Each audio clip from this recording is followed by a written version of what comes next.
We teach formal logic. One of the best examples I can give of what that looks like is we were sitting around the table when my son was in 8th grade studying logic, and in a very casual, respectful way, he turned to his mother and said, "Mom, do you know you just used an ad hominem?" And at that point, I didn't know whether to discipline or congratulate him. I had no idea what an ad hominem was. Well, since I've learned an ad hominem is when somebody's making an entirely valid point, but I try and invalidate that point by attacking their character. So I may say, do you know what that person did?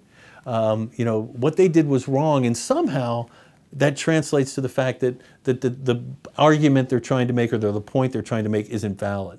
And I think if we think about it for just a minute, we see that that's the culture we're living in today, that it's not about whether the argument is valid or not, it's people constantly attacking one another's character.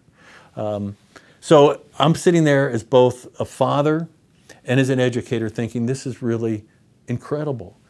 Even if it's a fundamental level, my son understands it's not how charismatic you are, it's not what color you are, it's not how wealthy you are, it's not what church you go to. None of those things determine whether or not the points I'm making are valid or not.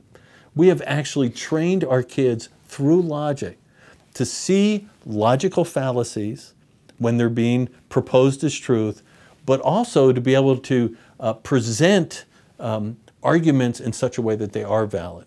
When I send my son into a culture that's assaulting the things that we believe are good, true, beautiful, and virtuous, I want to be able to prepare him to be able to argue in a logical way why those things are important and why they're true.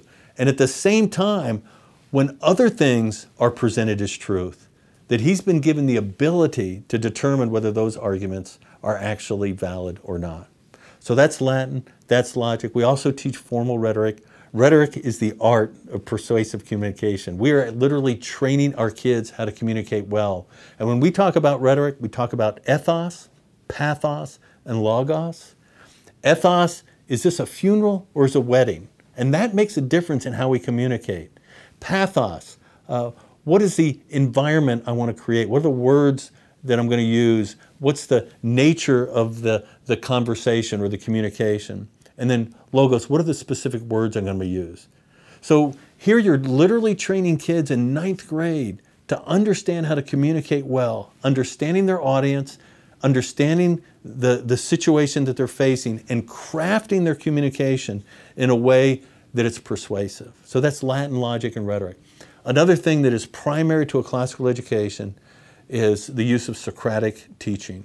What Socratic teaching means is rather than simply giving kids information that they can then regurgitate to us, that we can give them more information, we're actually asking them questions that are teaching them how to move towards understanding.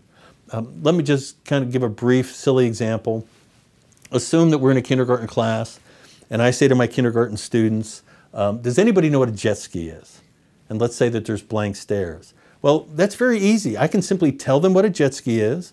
I can bring out a picture of a jet ski and describe it, and I can give them 10 worksheets on a jet ski. Now they know what a jet ski is.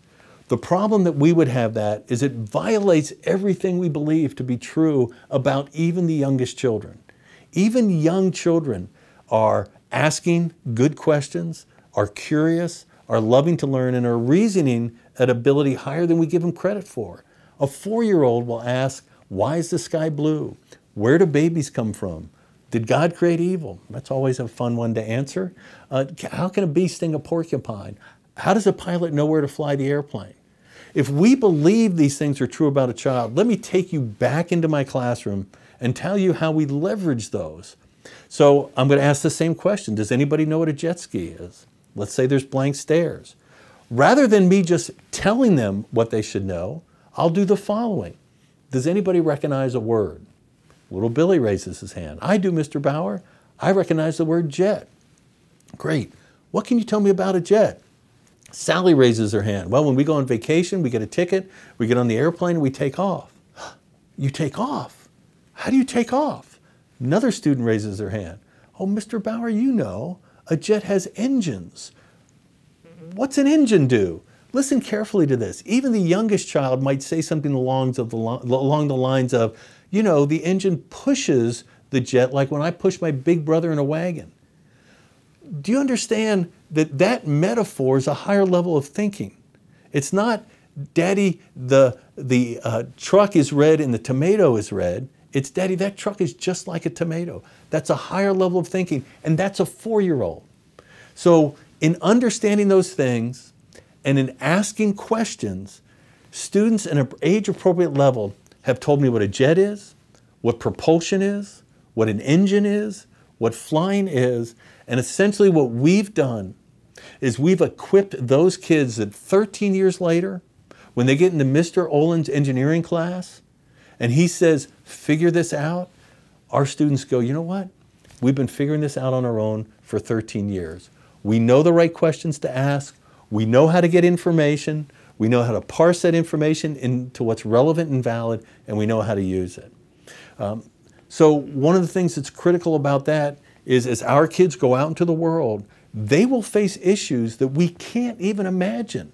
So how do you prepare them for things that we essentially can't prepare them for?